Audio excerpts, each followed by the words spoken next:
Okay, everybody, I think we are all set up and ready to go for some more spell language conlanging today. I'm excited. I hope your weekends are going well. Mine has been good, just quiet, and I don't know. We're doing a lot of stuff right now. It's been kind of crazy. And I think I posted a couple warnings about this. Ooh, hello, Erin. Yes, you are first. Oh, good. Thank you, Greg. Um, ooh, and oh, wait. I remember. Do I remember how to pronounce your name? Oh my god, hold on. Aaron? I did this last time, and I feel like one of the ones I said was right, and I've forgotten because I have the memory of a goldfish. But we have storms coming through the area. Oh, good. I did it right. Okay, cool. Yes. Welcome, Aaron. I am hoping I don't lose power. I don't think I'm going to. It hasn't fully swung in yet, but I'm probably going to keep the stream to like maybe an hour this time just to reduce the chances, Maybe. We'll see. But I have the documentation that we were working on last time up here, and this is what we're going to continue working on today. I'm hoping we can get through a good chunk of the basics that we've worked on. And I've gone through and I have a few to-dos here of some suggestions from the wonderful Jessie Peterson of ways to kind of really flesh this out and some things to add, which I think most of it was all good that we did so far. There's a few notes. She suggested, and I know who suggested, I feel like Greg, I feel like you suggested this once, but like calling out a really specific vowel, and I think Nemo, when Nemo was here. But choosing a very specific vowel when we have this and not just a generic vowel. So that's something I'll want to lock down. And then we realized that for my singular possessives here, I had the ends on the other side, which didn't make a lot of sense. So we switched back that over. I don't think there's anything else big that's changed since we last looked at this. I might try to keep, we had talked a little bit about working on distributives. I might try and keep that really minimal until or unless we actually have to specifically do them, because they can get really complicated, but I got some notes from her on if we do end up diving into that, how I'd want to do it. But I think everything else is pretty chill. We talked a little bit about clauses. Let me go back up to the top. And I'm going to get the rest done before I try to worry about that, because clauses are scary. I think that's the only update I have right now. I feel like there was something else I was going to say, but I don't remember what it was. But anyway, I think today what we should start with is going back up to the beginning and throwing in some of the phonetics and phonotactics in here. Yeah, exactly, Aaron. They are, in fact, very, very scary. And yeah, I feel like I really need to understand the basics of what I'm doing so that I can give some like really simple like clausal examples once we get down there, just to kind of break it up in a way that makes sense, because I don't think I understand the components well enough to really break it out into or expand it out into all the complicated clauses, which is also why I realized I needed to step back and do all of this in the first place. So no one's surprised. But okay, so let's start by finding what I have documented so far for this. And I think I have some of this in my plan. If I can just figure out where I put that. Grammar. No, that's the document we were in.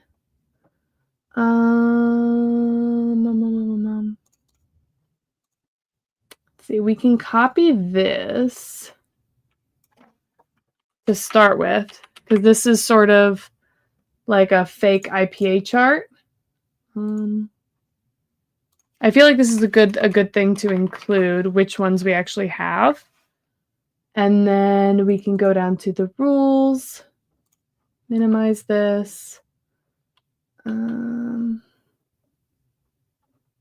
Here's some general notes. Let's see, where is... Okay. Back to the grammar.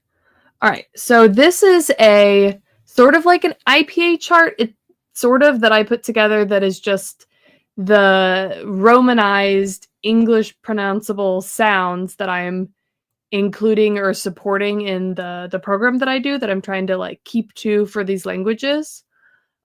So we have for let's just work column by column and delete the stuff I don't have. And honestly, one question is whether or not I want to simplify this, because the way I have it noted in the program is really just differentiating, like, I have plosives, nasals, fricatives, affricates, approximates, and vowels, but I don't really pay attention to, like, whether it's bilabial or dental or velar or anything like that. So I don't know if I really need to have that here, but because I feel like it might be a little overcomplicated, but that's fine. We'll go with it for now. Okay, so P and B I do not have in this. I do have TD and I do have K, but I don't think I have anything else in this column. So let's erase all of those. And I don't have a glottal stop. I don't have these specifically. Okay. Pretty simple. TDK is our plosives. And then our nasals are just M and N. That's it. I kept this pretty simple, which is fine. So we'll just erase all of these. My fricatives are F, V, T, H, S, no Z, and SH. Again, no ZH, no X. And there's no H by itself, so you can have SH and TH, but no H by itself is one of the linguistic rules. Why? Oh, Greg had a question. Why are some letters in that fake IPA table in quotes and not others? The quotes are mostly just when there's words, like two sounds or two letters together to make one sound. You know what I mean? So like TH, I'm not counting those as like T and H as separate sounds. It's the sound that's part of the table. So I just did that when I was grouping them. And then apparently I got excited and put them around this J there. I don't know. I don't know why I did that, but that was the idea there. Erin is making a hot chocolate before having some pizza for dinner. Oh my gosh, that sounds wonderful. Indulge at night. Yeah, but that's awesome. Z is the bane of my conlanging. Yeah, I feel like I've usually only ever had S or Z, and then I choose between C and K. I tend to get rid of C because I feel like it just makes the pronunciations a lot more up in the air because you can pronounce it so many different ways. But I'm sure there's whoa, what did I just do to my screen? No, hold on. I just moved all of my windows and now I can't see the things I need to see. Okay. I don't think that changed your view. Aaron, I thought for a second you were talking about me instead of Aaron. No. Oh, yeah. There's two Aarons. Spelled differently. I could call you like A Aaron and E Aaron, if that helps. I don't know if that helps. Yeah. You don't tend to like the Z sound? Fair. I feel like it's hard to differentiate sometimes when spelling things, but then again, I've never done anything with like custom spelling or not spelling sounds. I just go with basic English romanization, so maybe it can be more fun with those. Yeah, it's fine in English, but yeah. It's anything that makes things more arbitrary, I really struggle with. Or Aaron and Aaron? I'm not sure if I can distinctively pronounce those differently. Yeah, I agree with you. I agree with you there with Z. I like to avoid it. But okay. We did our fricatives, which I have a lot of. So then for affricates, we have those are pretty simple. We just have W, R, L, and Y. So none of this. Oh, well, I guess no, wait, hold on. I just read the wrong thing. We have C, H, and J, but no DG. CHJ, which is a good point. We don't really need to have that. That's a separate thing. So then for approximates, we have W, R, L, and Y. None of this nonsense. We have a Y there. Okay. So then I feel like I could probably get rid of some of these just to simplify things a little bit.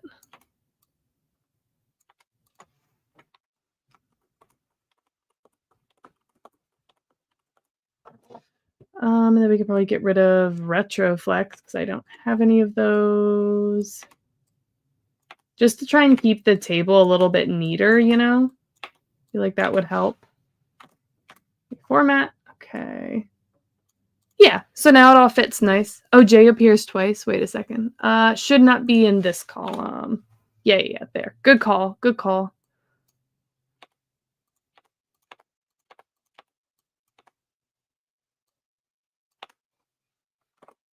There we go. Okay. Okay.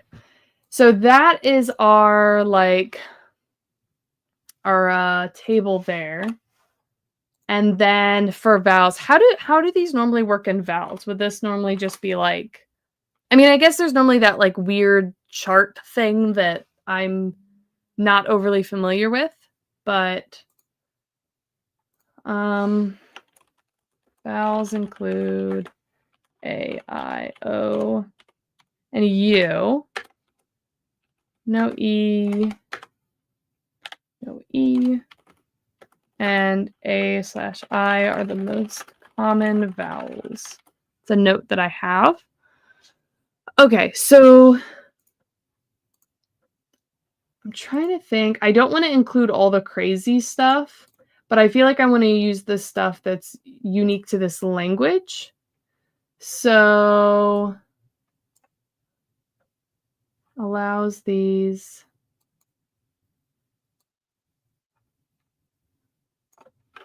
But not these. Yeah, so we'll just copy these because I feel like that fits in this section too, right? And then we'll go over to the grammar. And we'll put this in here.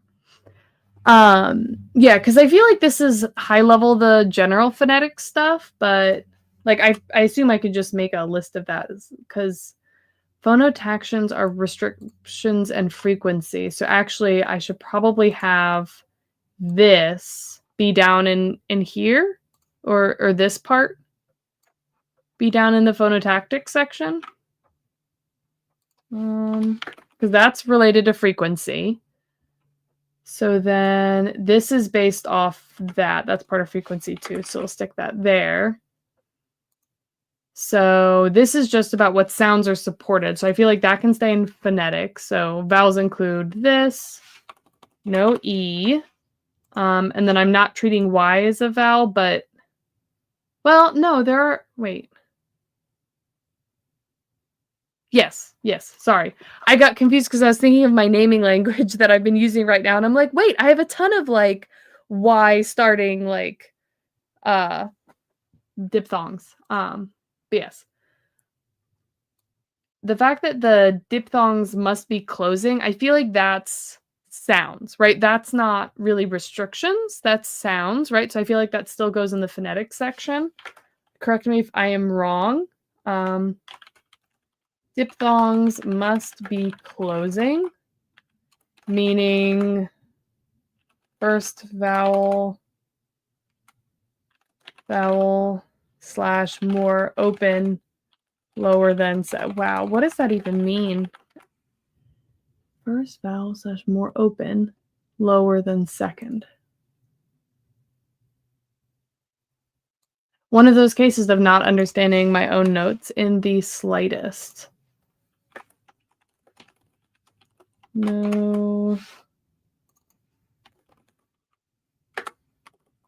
So we don't allow OU or UO. No. Oh, wait, this is just, this relates to that actually, I think.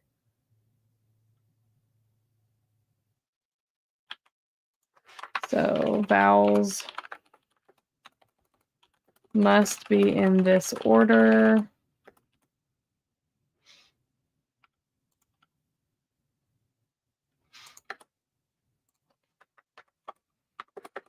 Yeah. A before O before I/U. That lower than refers to the position on that vowel space table that we are avoiding. Ah, okay. Okay. So first vowel is more open, lower than second. Okay.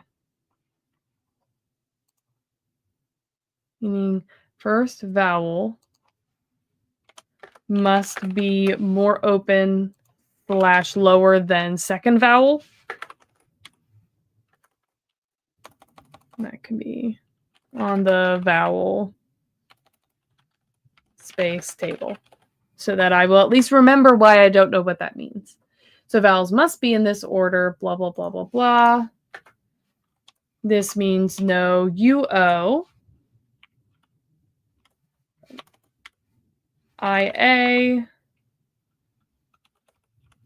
UA, or UO.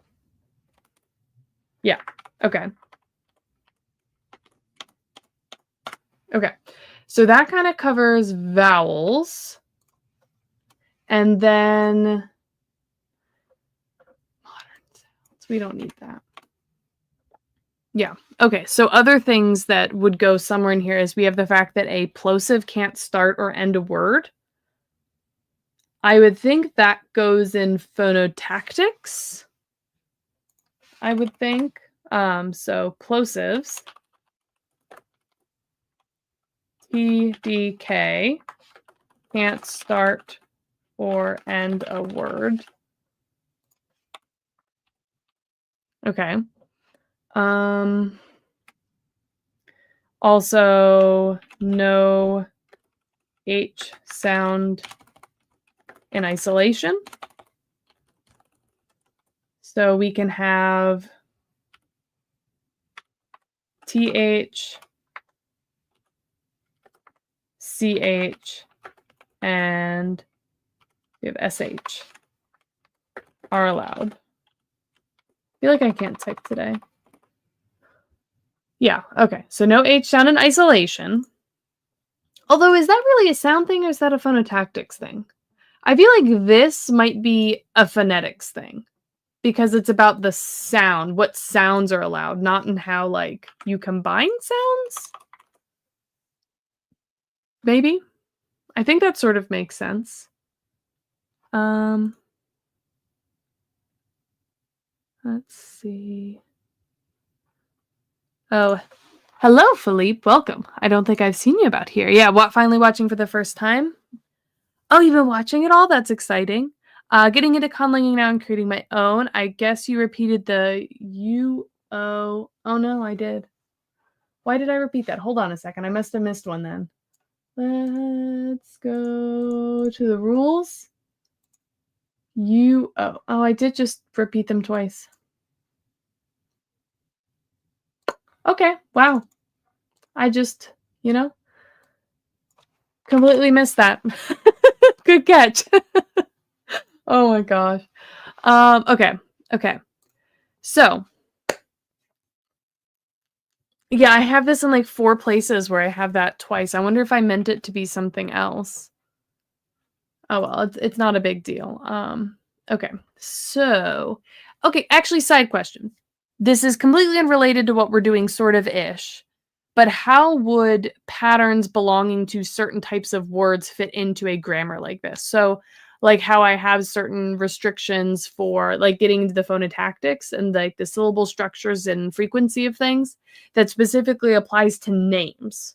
Is that something I would include in like the phonotactics section, or is that something that doesn't typically go in a grammar? Or is that information just like a random weird thing? I had the original IPA chart handy, so the rule on diphthongs holds. Okay, sweet. Okay. Yeah, so we have the diphthongs.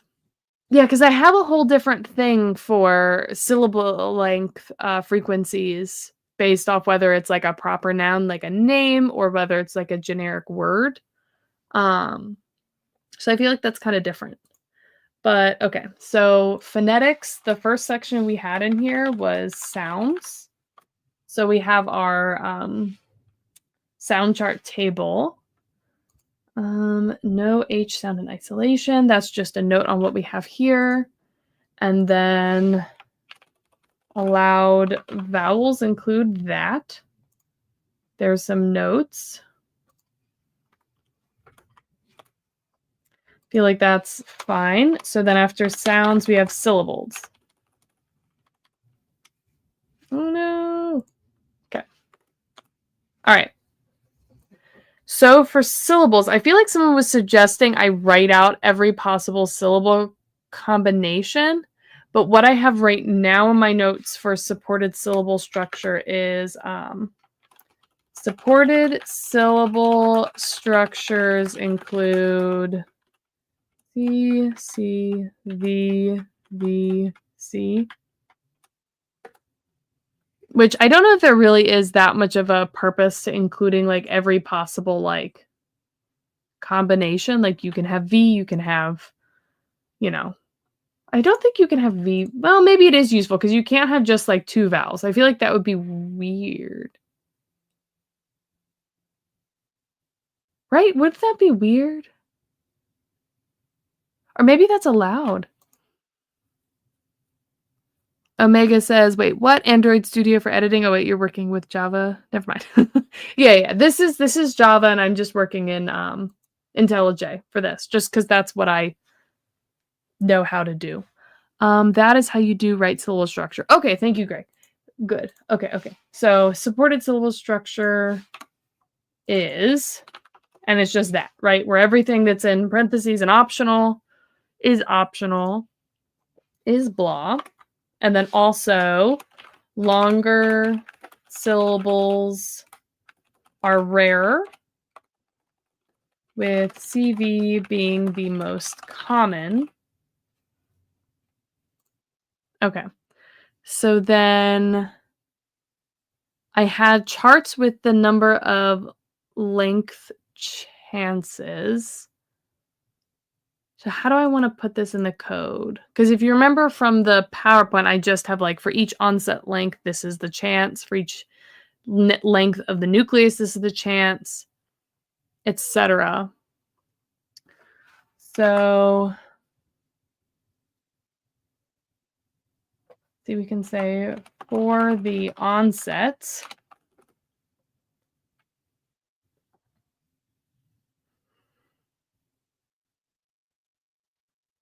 how do I want to write that? Do I want to just like write it out, or do I want to have a little table? I feel like it might just be easier to write it out because I don't want to have like 4 or 3 separate little tables. So for the onset length, odds are 5% length 0, 90% length 1. There has to be a more useful standard way of doing this. 5% length 2. So for onset, the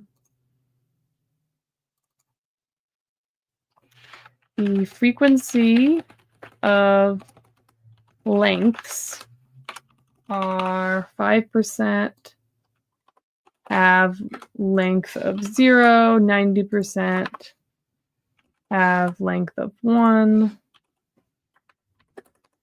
and 5% length of 2. I feel like that's easy enough to read, right?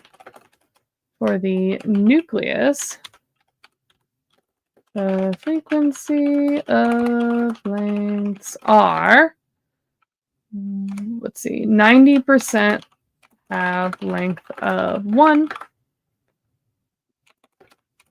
and 10% have length of 2.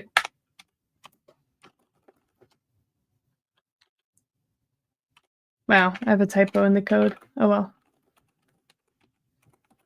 I feel like I have just, typos everywhere. I have 80%. have a length of 0, and 20% have a length of 1.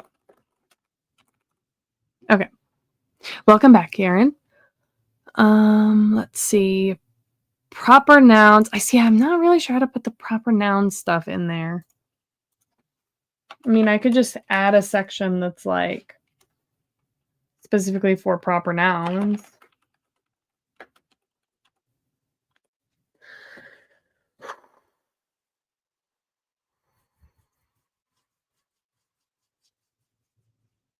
Yeah, okay. I feel like this is a slightly different section.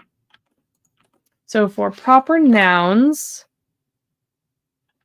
there is a 50% chance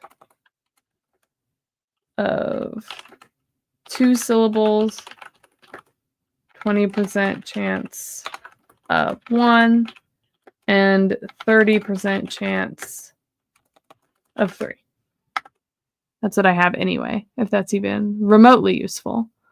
Yeah, I think that's everything I have for these. So Mega says, is this general purpose conlang with a spell/magic theme, or does this attempt to make logic out of wording spells? So yeah, so the conlang is essentially only being used in my book for spells. So it is a spell language that we're sort of starting to flesh out all the basics of a little bit more, but I'm not going to necessarily actually develop all the pieces that I don't need for the spells.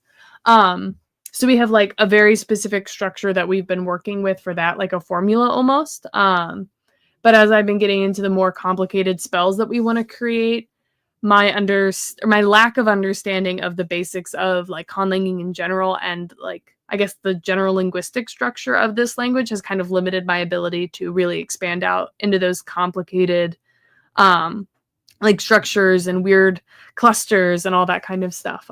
So we're kind of documenting it from the beginning and really fleshing out all the bits and pieces that I don't really know.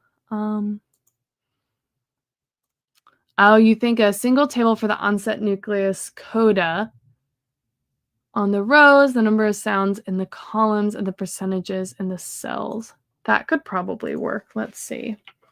So we would have a part, and then we would have length of 1. Start with 0.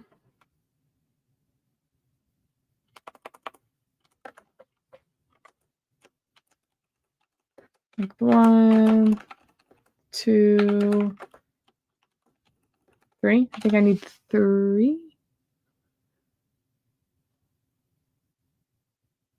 No, don't need 3. Okay.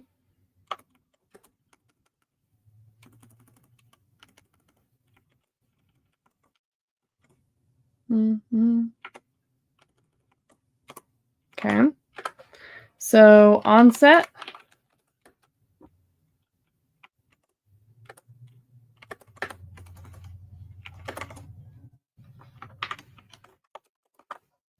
Onset, nucleus, coda. There we go. So for the onset, length 0 has 5%. Length of 1 has 90%. Length of 2 has 5%. Nucleus is 90% of 1. And this is 0%. And then length of 2 is 10%. Typo. Coda is 80%, 20%, and then 0%. Okay, yes, that is more readable. Oh, you caught the error, the spelling error right before I did. Yeah, so we'll go with that. I feel like that's good. I'm not sure what else I would put under syllables. Is there anything that I'm missing in here that would be relevant? Although I suppose, hold on a second. This probably needs to go under phonotactics because it's frequency, right? Frequency should be under phonotactics. Um,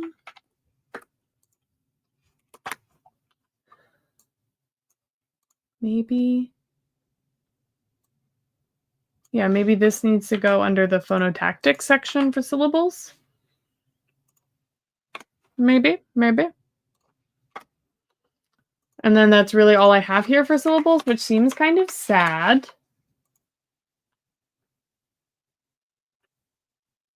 Let's see.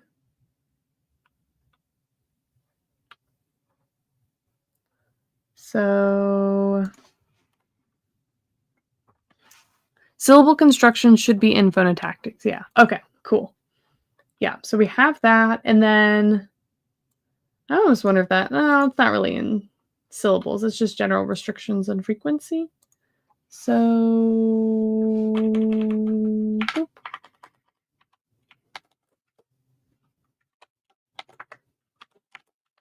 Restrictions and frequency. And those are the notes we have so far. I think the rest of this sort of makes sense, right? Can add a space there for purposes. Syllables. List any illegal combos. In this section.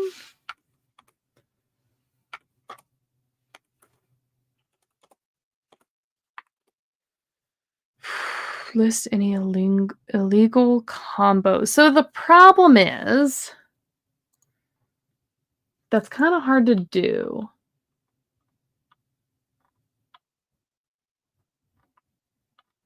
Because a lot of that goes into, I believe, my validation filter. So like all of these are just generally disallowed, which is just always disallowed. So I don't know if it's worth, that's not relevant because that can't happen. But yeah, these are all the ones I check for when building syllables. So like that whole list of them, they're disallowed. I suppose I could copy this list and then see which ones even have sounds in the language and list those there. These are illegal starts. These are double consonants that it can't have. This is all the stuff that's like in the program. I guess I could just make a reference to this. So I could say like the code validation filters for lists of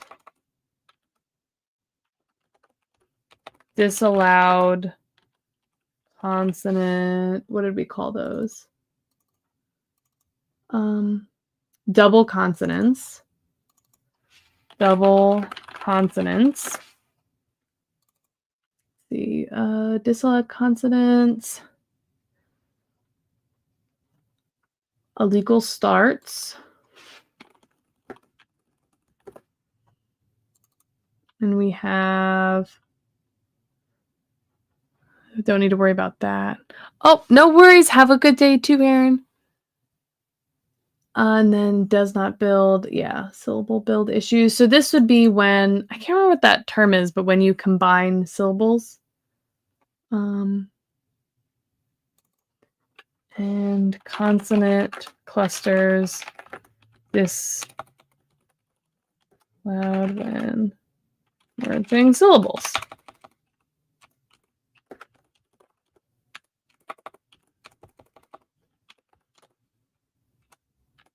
Yeah, so I feel like I can just reference that, right? For lists of blah, blah, blah.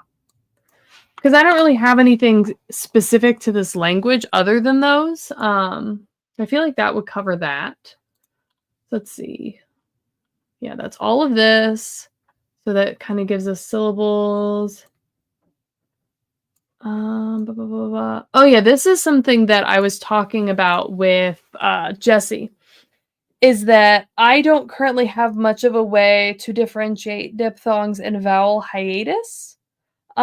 Which is the difference of like, I guess, individual vowel sounds. So like I mean, yeah, like, the way I talk about it might be wrong here. So, I say diphthongs must be closing, but that's like vowel sounds together, right?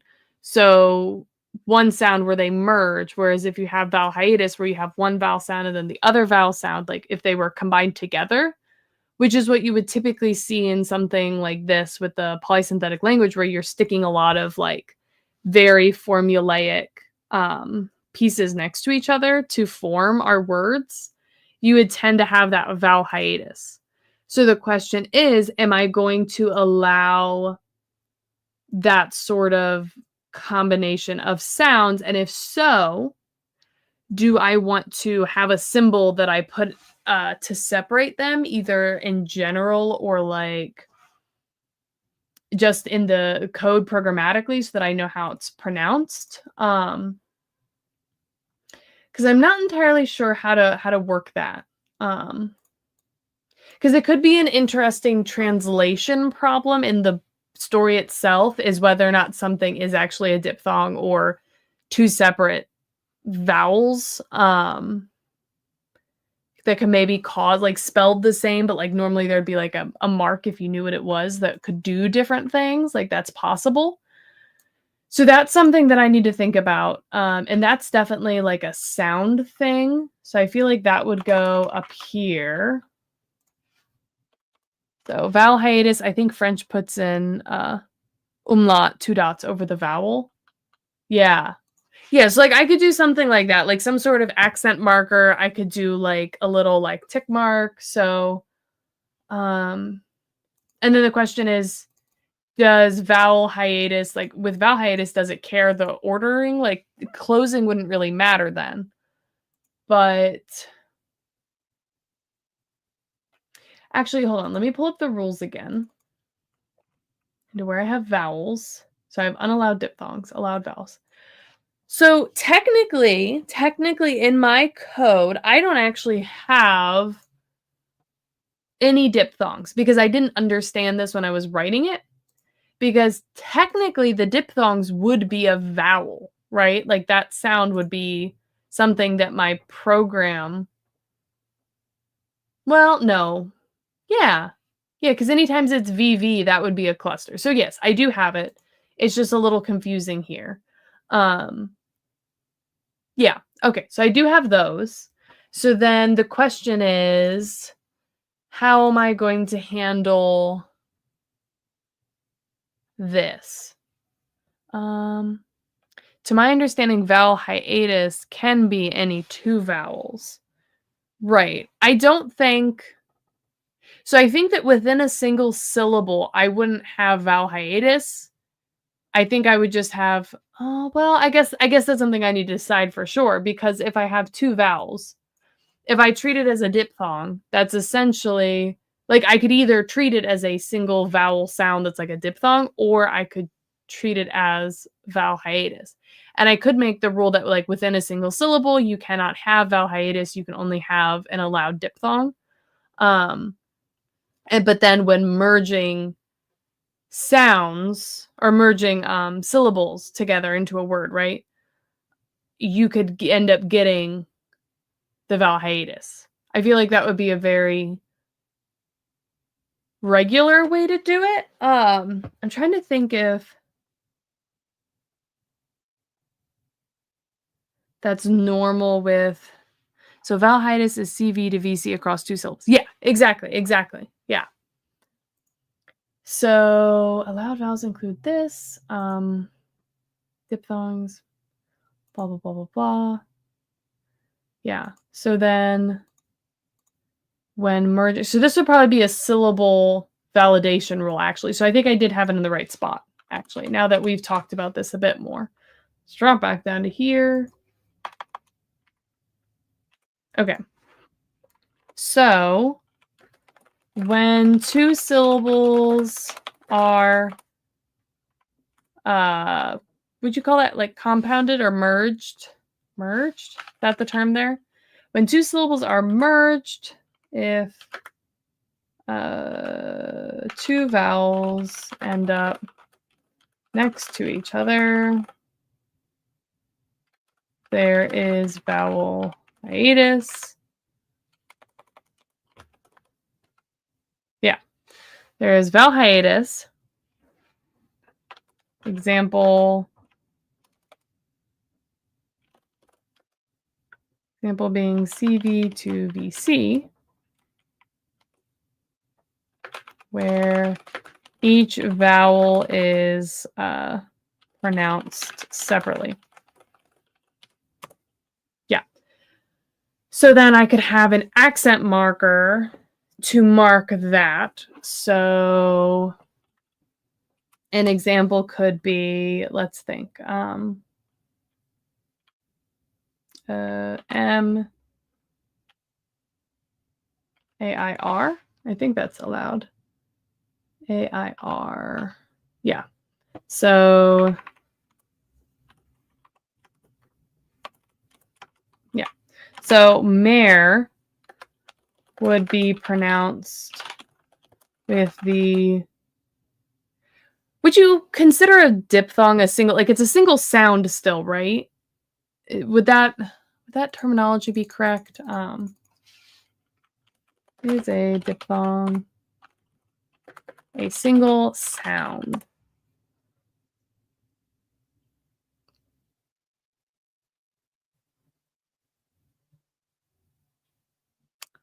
Could be as a gliding vowel. Single complex vowel sound. Okay, so I think I can call it that. So it would be pronounced with the single complex vowel sound AI, where M-A-I-R. I lean towards wanting to type it like this just because it's a symbol I have on my keyboard, both on my main computer and like anywhere else where I can always type it like that. It's not really an accent, but a diphthong, as far as I know, is a glide, a shift from one vowel to another while you are pronouncing, as in bait. Yeah. So it sounds like it's kind of both. Or I see based off of Google, which, who knows, but it's kind of can be called both. It's either like a complex vowel sound or like a sliding or gliding vowel sound. You can write gliding vowel sound. Where mare is would have the A vowel sound and I vowel sound pronounced separately. I can never spell separately. I don't know if you all have those words that you just always spell wrong. Oh, wait. Yeah, I always spell separately wrong. Okay. So if we want to do that, then that's, I think, what that would look like. So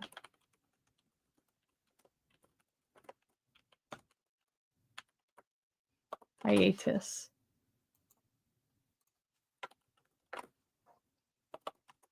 Which, yeah, could be an interesting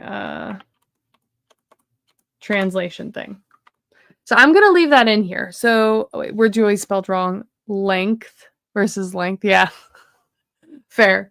Very fair. There's always those words. And sometimes I feel like the problem is that, like, if you look at them too closely, they just look wrong. Like the spelling of it, you look at it and you're like, there's no way that's spelled correctly, but it is, I have a lot of those. Okay. So I feel like that covers everything we had talked about in here. So then we have the basic grammar, which this is just a general note for me. It's not specifically for this section. So I think this section is still pretty good, other than I want to like generally add more examples. So then nouns, doesn't have noun classes, does not have definitives. This is all fine. Okay, general ordering examples, we'll need to add that in. And then noun cases. Declension suffixes differ if following vowel/consonant. Yeah, so that's just we need to figure out what those actually are. Which probably will need to be a whole separate section, I would think, right? So like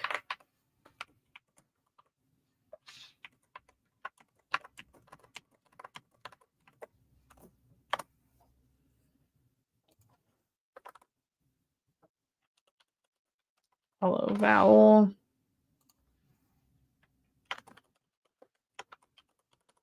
Following a consonant. Felipe says, any plans on how to choose the stressed syllable for a word? No. So the weird thing about this is that I'm really only written it. I can talk today, I promise. I'm only creating this to be written essentially because it's going to be for just like a written book.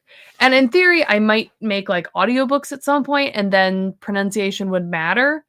But I am of a weird person where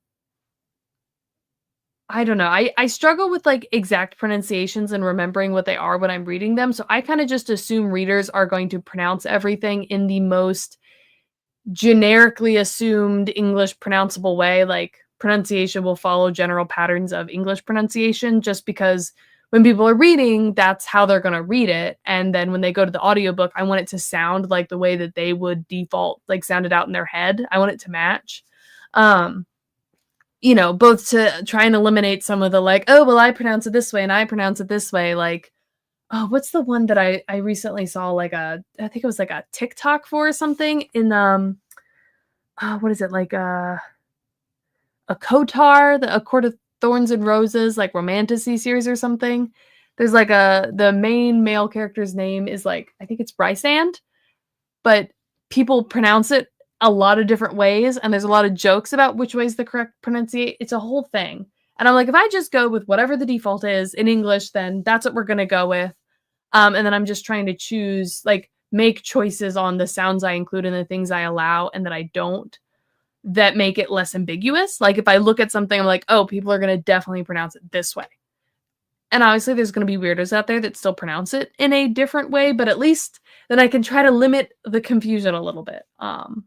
Which is maybe one day if I'm like, oh, I'm, you know, an author that like has a lot more audiobook sales than like ebook sales or something, and I go straight into audiobooks, then maybe I'll go into that more where I have interesting spellings or pronunciations and I have like a pronunciation guide at the beginning, because I think that would be fun, but definitely maybe a later in my conlanging and authoring career. Potato versus potato. Potato versus potato. Yeah. And tomato versus tomato. Yeah. And that's where IPA comes in handy with the exact pronunciation. Yeah.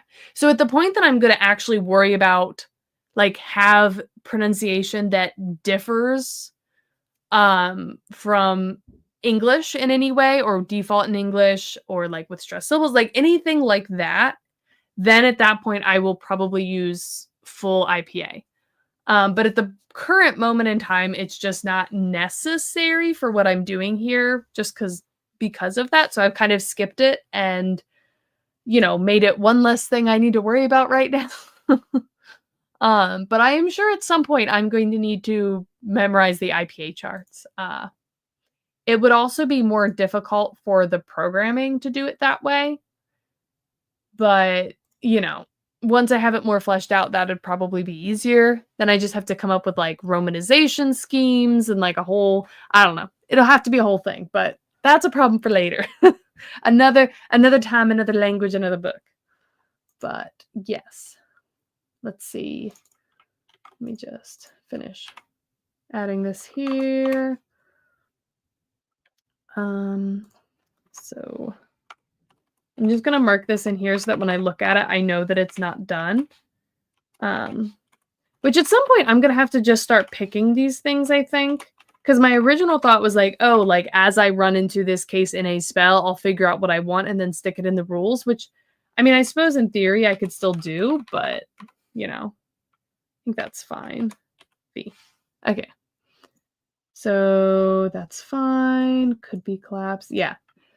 Something that Jesse pointed out in here. with my dative, locative, and instrumental suffixes here is that the sounds are very similar. So the those are all very close together in the mouth, and it's possible that over time those would kind of be pronounced the same, and like maybe it would be spelled differently, but like it would be pronounced the same, which could eventually lead to it being written the same.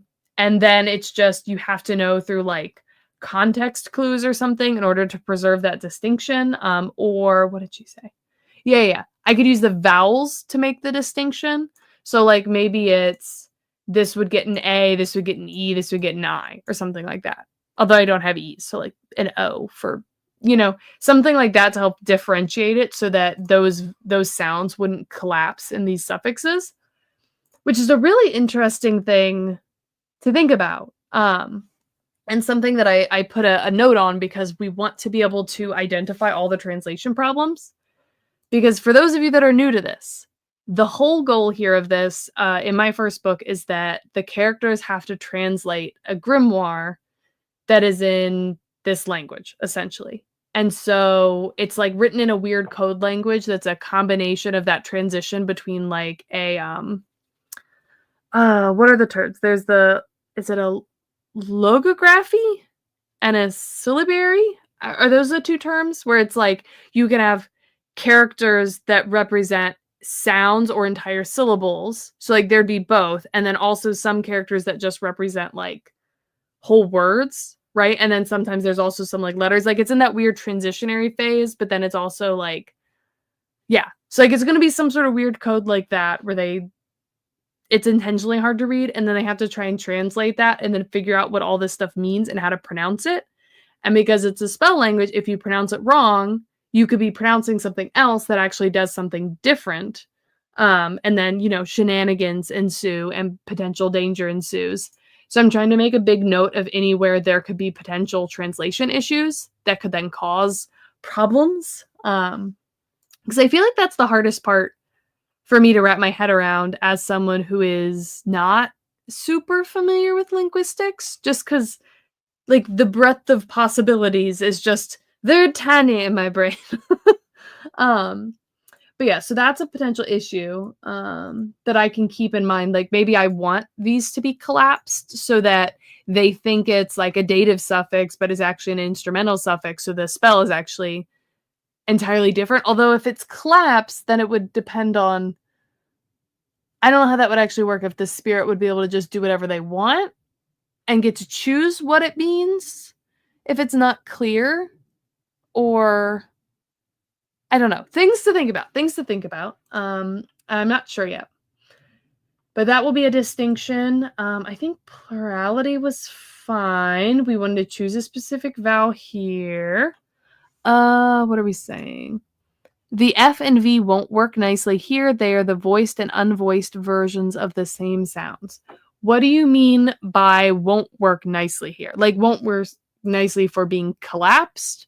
Or it wouldn't make sense to have them be like having one suffix be an F and one suffix be a V. Like you don't think that works? Trying to see what other big stuff we have here. Determiners. Here's the notes for that. I feel like everything else in here right now is all very like little things we really have to flesh out that I don't already necessarily have figured out, which is a little nerve-wracking. We have our pronouns. Oh, I can change the abbreviations. That's pretty easy. Let's see. First person. Well, speaker. First person inclusive. Yeah, because these would change for these. So this would be, yeah, SGPL would go with the 1. Yeah, example.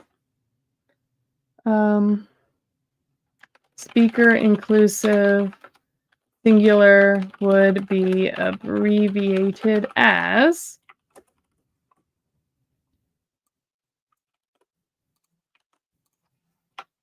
that. There. Look, that should do. Done.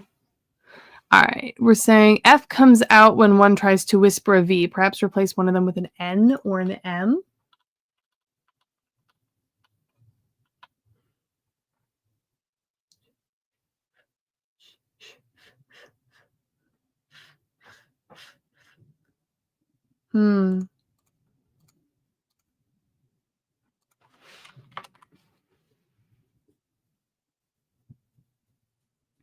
Let me make a note of that because I feel like that ties into the like potentially collapse problem. Like maybe I want it to be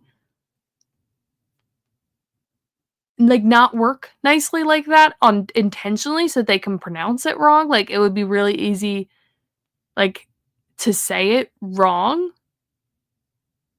Or maybe I do want to just let me take a note so I can think about that.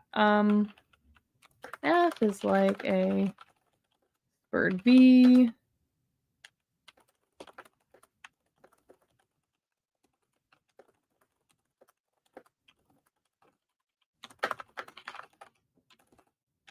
So then we could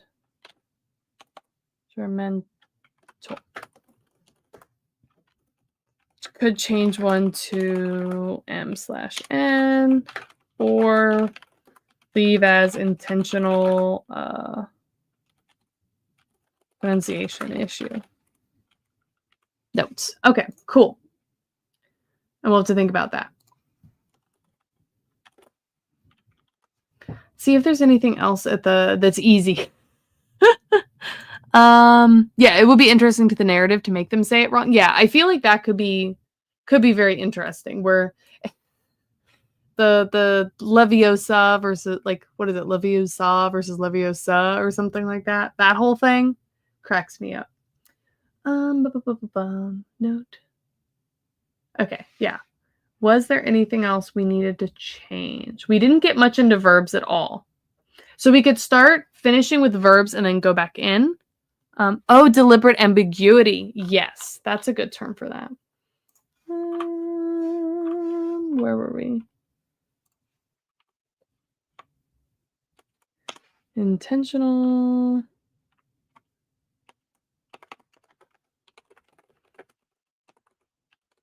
Yeah, that's a good point. But yeah, F and TH are almost the same for Portuguese speakers, me, when we were beginning with English. Yeah, which I think is like why she pointed that out. Like those are very, very close, and a lot of people would just pronounce them the same anyway. So like they could just be the same sound. Like all of these could end up literally just being an F. You know, like I don't even have in the chart different suffixes for them, even though maybe they originated that way. And then you just have to figure out elsewise or have different vowels or whatnot. Or I can attempt to keep them separate and then just have it be really hard to make them sound the same, or I don't know. That's a decision I'll have to make and think about what kind of ambiguity I need. Because, like, I also need to think about how it's going to come across in the page to have it be such a precise pronunciation problem. Because I probably don't want too many pronunciation problems if I can't make it clear with the spelling of the dialogue that it's different. Just because then, like the Leviosa thing, that's really hard to differentiate in spelling it, the different pronunciations, right? Like, you can do it, obviously, but, like, I don't know. I feel like it would be a little bit harder for a reader to understand what's happening. Yeah, exactly. Yeah, this is definitely a really good thing for Jessie to have pointed out to me because I did not pick up on that at all. But that's what you get, the difference of someone who spent many, many years as a linguistic professor and now, professional conlanger versus me who barely understands elementary school grammar. Big difference. Yes. Okay. Let's look at vowels a little bit. Where'd they go? Yeah. So vowels, we had notes for how incorporation works, building the verb stem and other parts, verbalizing morphemes, tense aspect, and intensifiers, which, is this an important text message? No, it's not. Go away. All right, so let's start with the easy stuff, because I feel like the stuff that's just going to be like charts or tables will be easy, which is like this stuff, whereas breaking down the incorporation and all the individual segments, like the organization of that, I'm a little bit unsure of. So let me pull up the PowerPoint real quick and go to the verb section because verbs are kind of complicated. Let's start at the very bottom with intensifiers and just start putting those in a little chart.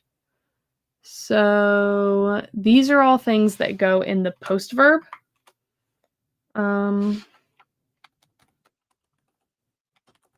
So I probably want to explain what the post verb is, give examples, expanding on earlier examples. Cool. So then the two main things that we can have in the post verb right now are tense, aspect, and I have valency markers here, but I think it's really tense, aspect, and the intensifier. Greg says, well, the whole spell is in your one mega verb. Yeah, most of it is anyway, which is interesting. It's fun. Were you here last time when I had I think you were, when I had the big realization that like almost every word, because it's polysynthetic, almost every word is its own clause other than the actual like verb part when it can have the unincorporated bits. Like then you need those two, and then it's like maybe two words as a clause, but it's very, I don't know, it's very cool. It's very cool to me. Okay. So, oh yes, you were here for that. Okay. I was pretty sure you were here for that. You've been here for a lot of those. Okay, so let's see. The post verb contains markers for a variety of how would you word that? Of additional information relating to the verb, including tense, aspect, and intensifiers. We'll start with that. So, oh, we never even figured out the tense markers. Okay, but we have so there are two tenses, non-future and future. Sure. Non-future and future. Non-future is assumed and has no additional marker. So then we can add a little chart for that, which can be tense, and then the marker.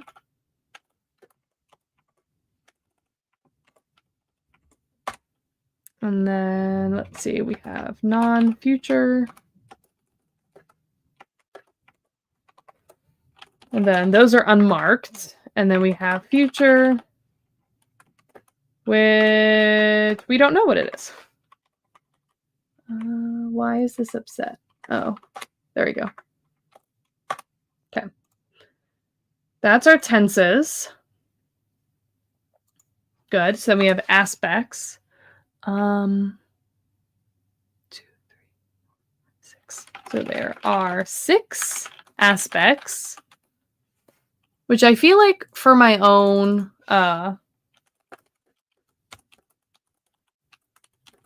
lack of understanding of things, I'm going to add a brief definition here. So I just Googled what is an aspect. It refers to how the action or state denoted by the verb unfolds over time, indicating whether it's complete, ongoing, or repeated. There are 6 aspects that refer to how the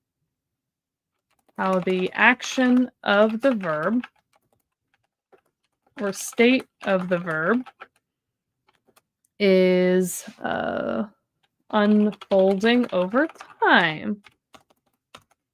We'll go with that. There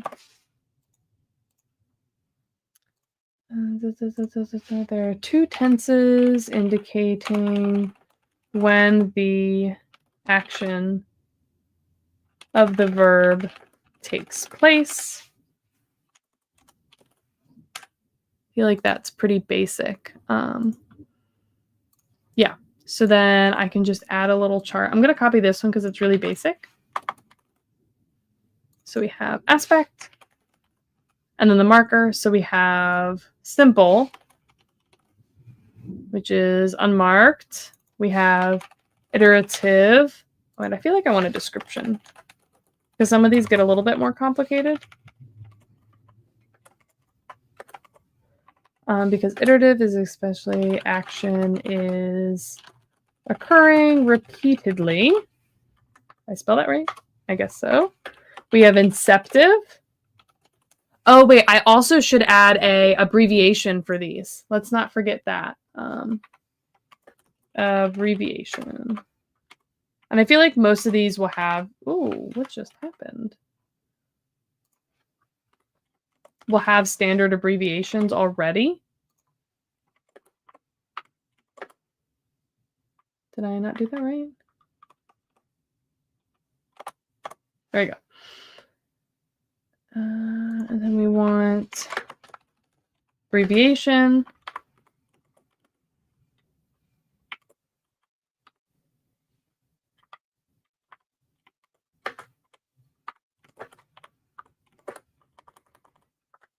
Did the same thing again? Yep.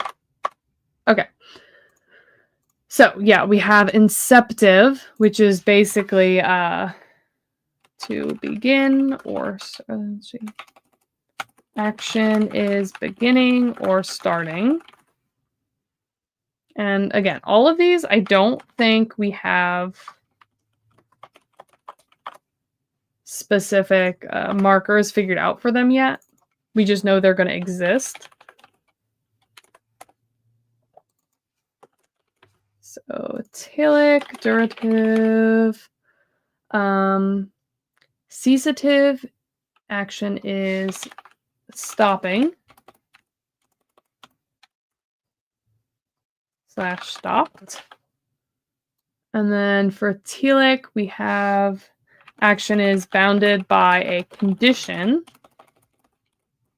We have durative, which is action is bounded by a duration. Yeah, I think that's pretty good. So I just need to get the abbreviations for those. And then we have intensifiers. So, oh my gosh, what was the term? We talked about this last time because someone, oh gosh, I wish I'd written this down. There were so many parts of speech that is kind of being covered by the intensifiers. But I'm struggling to remember what all those terms were. So Omega says, I knew there were streams going on sooner, would have listened as background noise at work. Yeah, it's one of those things. I try to put the streams up like close to a week in advance. It normally ends up being like at the beginning of the week that I end up like putting them up. I do have it in the Discord where I share, like I put an event in there because I find it easier to like say you're interested in an event on Discord and that will notify you a lot better than YouTube will ever notify you, even if you click like want to watch it or whatever. But typically, I think it's kind of end up being Sundays. It's either Wednesday nights or Sundays, but I've been doing Sunday afternoons a lot more consistently lately for these. It's just been easier right now because my schedule's been a bit of a dumpster fire. But yeah, let's write in intensifiers. So there are intensifier markers that can... Wait, there's a Discord? So, okay, yes, there is a Discord. The Discord is like semi-private. It's weird because I'm trying not to like just have like literally everyone who doesn't specifically like follow the stuff I'm doing, like see that there's a Discord and like join. So there's no public link. It's not advertised anywhere specifically. I tend to mention it like occasionally in streams like this or at the very end of my world building guide videos so that like the only people that see it are people that are actually like watching the whole thing. But on my website, so if you go to like www.madelineJamesWrites.com, I have a contact me form, and if you just like comment in there and they're like, yo, give me the Discord link, I'll just send you an invite link to the Discord and you can join it. But it's world building focused more than writing focused, although we have like a writing group channel. And so feel free to pop on that. We have a conlanging channel in there and stuff, and I do announcements and everything. But yes, that is the semi-private, but not private. I don't tell people no, they can't join unless they like are obviously spammy. But yes, it is a small-ish tight-knit group. I think there's like 40 or 50 people in it right now, but check it out and we share stuff. It's fun. What was I doing? Intensifiers. Yes. Intensifiers. So there are intensifier markers that can, I mean,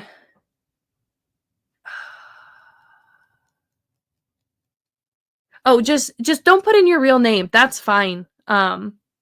It's just you just have to, like, that's the way contact forms work. You have to put a name in. You can just put like your screen name, or you can just put like blah blah blah. Like, I really don't care what it says. Like, it doesn't have to be your real name. I think you have to put an email in because that's how I reply and send you the Discord link. But if you wanted another way to get the Discord link, we could try to find another way that doesn't involve going over email, but I just don't want to post it publicly where like various people and trolls can find it, you know? But yeah, so if that's a problem where you don't want to like put your email in, okay, email you're fine with. Okay, then yeah, put whatever you want in the name. It really doesn't matter to me. Like, I'm not like vetting this based off like, I don't know. Yeah, you get it. Okay, yeah. There are intensifier markers that can change the. Gonna put a whole sentence in the name. Do it. Okay. In this trash can here, there is a sticky note where I wrote what we were talking about last time. Am I digging through my trash right now? Yes.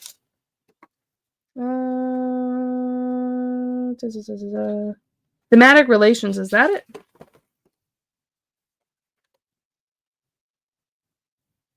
Yeah, okay, so it was thematic relations,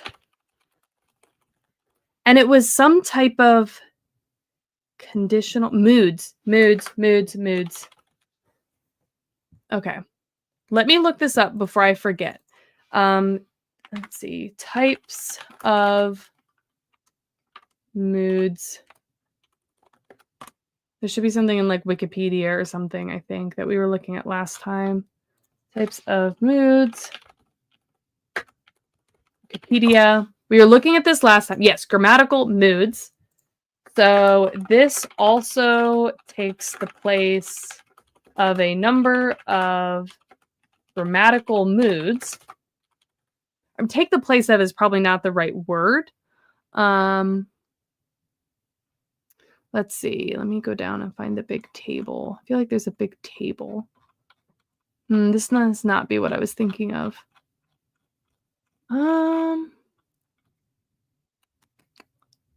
There was a whole... Someone sent it last time. There was a whole table of moods. I thought it was Wikipedia. But maybe it's not.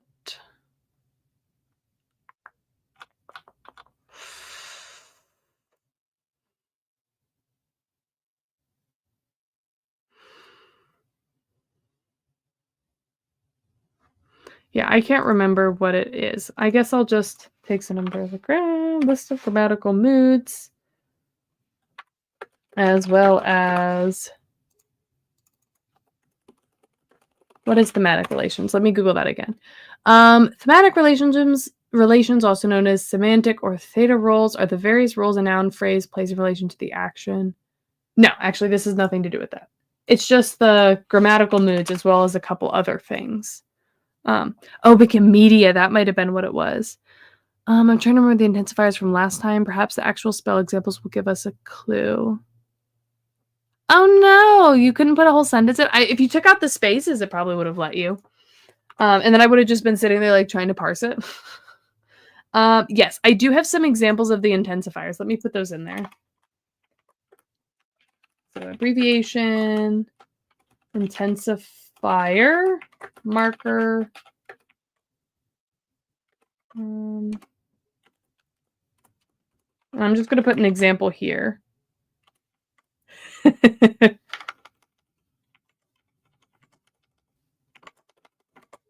think that's right. So we have second degree. Is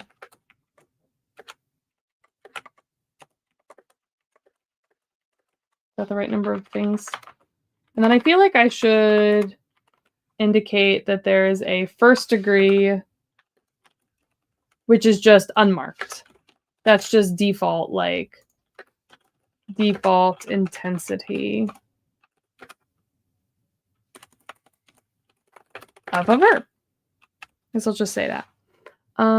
Okay, so second degree is wa, and third degree is one, or potentially wa,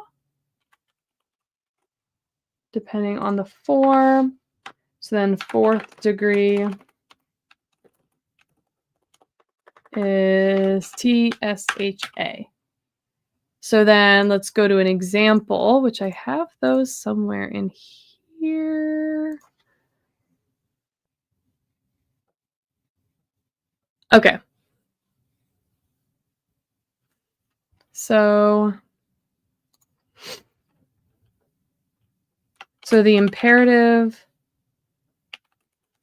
command verb my with second degree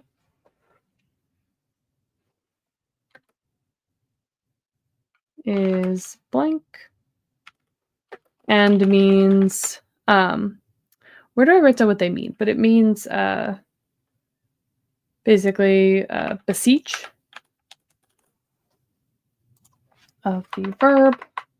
So the base intensity of the imperative command verb my means welcome, which I feel like I should put here, maybe. So this one is Maiwa. Watches people mess by mixing the second and third degrees together. Yeah. So imperative. Oh, let's do this. Example with imperative command verb my.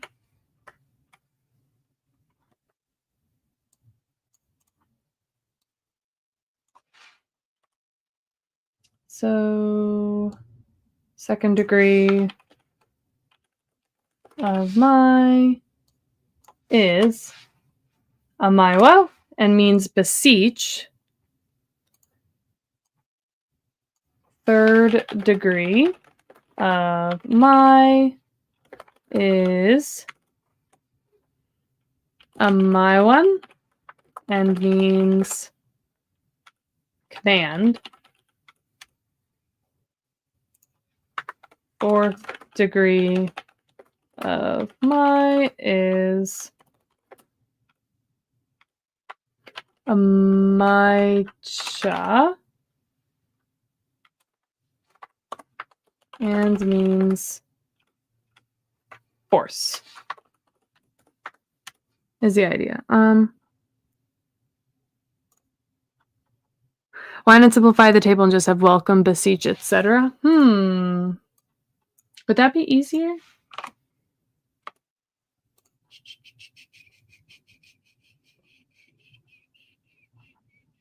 Maybe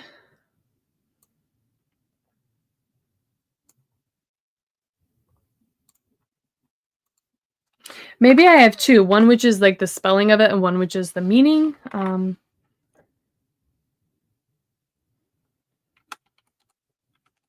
So imperative command. And then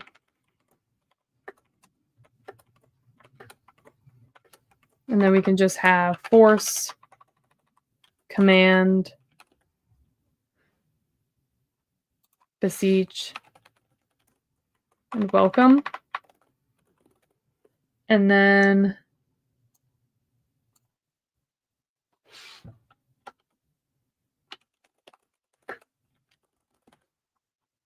can do something like this where we have like the example of it. Let's try this real quick.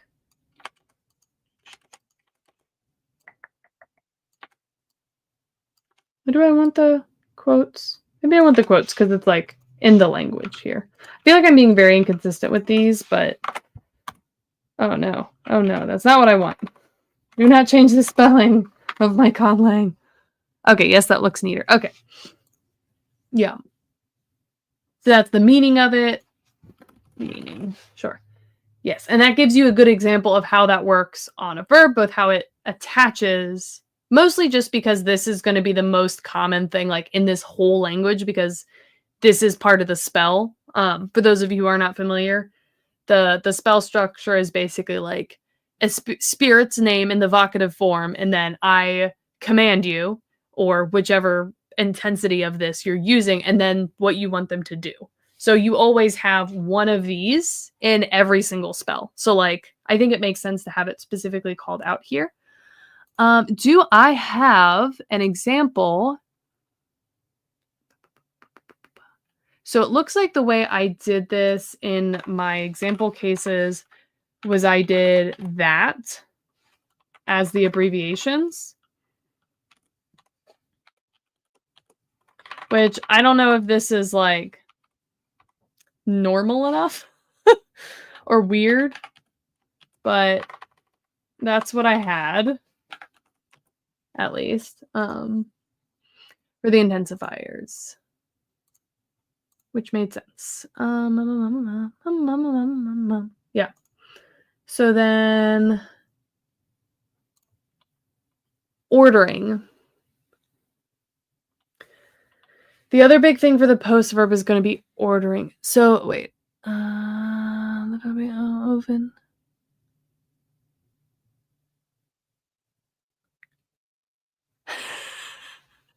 Sort of, yeah. Like, I mean, a lot of my examples are like, Spirit X, I command you to like start a fire or stir this pot or, whatever. We have a lot of different examples, but we'll have to probably make them, actually, I feel like it does make a lot of sense to use examples off the same thing just to show like exactly what they would be. That's actually I might want to do that. Okay, things to think about it. Yeah. Well, actually, this is probably as far as I want to get today, but let me present instead just to give you an idea of what we're working with. Stop screen, present, share screen, the PowerPoint. Okay. So this is kind of the PowerPoint. Oh gosh, why is this? There we go. That we sort of started with. And this is the structure, right? So you start with whatever your subject is, which is the spirit's name in the vocative. So like, oh, whatever. You have your mood clause, which is you're commanding them. You have, ignore this, but you have your main verb, which combines like your verb stem, which is like your actual verb, an action morpheme, and then all the extra bits that incorporated into that. Your post verb, which is what we just looked at. And then there's things that are unincorporated that attach to this main verb, or like they are part of that same clause with our head verb, but they're not incorporated. So some examples of this, because I think I have some examples here, just to kind of show you what these look like. But for example, this one's kind of weird, but let's say we just wanted this bit. So, oh, Imva, if Imva is a spirit name, I command you to stir this liquid would sort of be of this form. And it would be Imvash Amaiwan Juvdi, something like that. I don't know how you pronounce it. But that's kind of the general idea. So most simple spells are this normal, like, you call the spirit, your typical command level, and then what you want them to do. And then obviously it can get more complicated when you add extra bits. So like within this container would be separate. And then we have some really weird examples, which is where we got stuck, which is like these, which is where we're adding conditional mood clauses and stuff like that, where like it kind of links back around to like, yeah, I don't know. This is where I started getting stuck, and I'm like, I do not understand what I'm doing enough to keep doing this and know if I'm doing it correctly. But we started to play around with this. But that's kind of the high level form of it. It's been interesting. Making spell language like a programming language is based. Yeah, it's similar to that. It's what is it called? It's very and it's an agglutinative polysynthetic language instead of a fusional one. So like you can really differentiate every single piece, which makes it easier for me, but like you can really look at a word and be like, okay, well, this has to be this part of, this grammar bit, and this is this. And it's all very formulaic, which, like you said, makes it really easy for putting this programming language together, and everything like that, which has been helpful for me to have it at least be relatively structured in a way that I understand. Fusional would have been evil to the mages, yes. Would have been very, very evil. It would have been most evil to me, though. I have a few notes on some basic soundy things that I want to do for when, like, various morphemes and stuff come together to do, like, the sound changes to make it work, but I have not gotten that far yet. That'll probably have to be a whole section, just to kind of make things stay pronounceable, because I'm definitely coming up with some stuff in the generators that I'm like, I don't think that's pronounceable. Yeah, it would have been a good way to gatekeep it from the nobles, though. Yeah. So this whole language is very like gate kept. It was basically only known, at least in like the known area, right? But by like this secret organization, which is why all of their spells were in these grimoires in this like code language that's like, part syllabary, part logography. I'll have to look up what those are, but like a weird combination of symbols and code that you have to decode the code to get like, the romanization of it, and then like how it would be pronounced. And then from there you have to figure out, okay, but like, what does this actually mean? And it's a whole thing. But yeah, so like making it fusional would potentially fit into that, but like, I don't even know if it would have been, one world always needs a hidden organization, someone probably. Absolutely. Absolutely. But yes, I can hear the winds starting to kick up, so it's probably a good time now to shut this off before we get forcibly shut off. But wait, real quick, let me look at my calendar. I'm not doing this next Sunday because I'll be on a romantic getaway with my husband. But potentially the next weekend I'll be able to do this. So the 30th will probably be the next stream. But yeah. I think it'll probably be the 30th. Probably around like 1 or 2, somewhere in there. Eastern time. 1 or 2 Eastern time. So like 2 hours before this one started. 1 to 2 hours before this one started. Yeah. I think that's it. But yeah, I hope everyone has a great rest of your weekend. And yeah, thank you all for helping me out today. And I will see you in the next one, where we will probably continue working on documenting verbs. Very exciting. The earlier the better for us here in Europe. Then 1 p.m. Eastern time it is. I can make that work. 1 p.m. All right. Bye, everybody. Oh, yeah. See you all on Discord.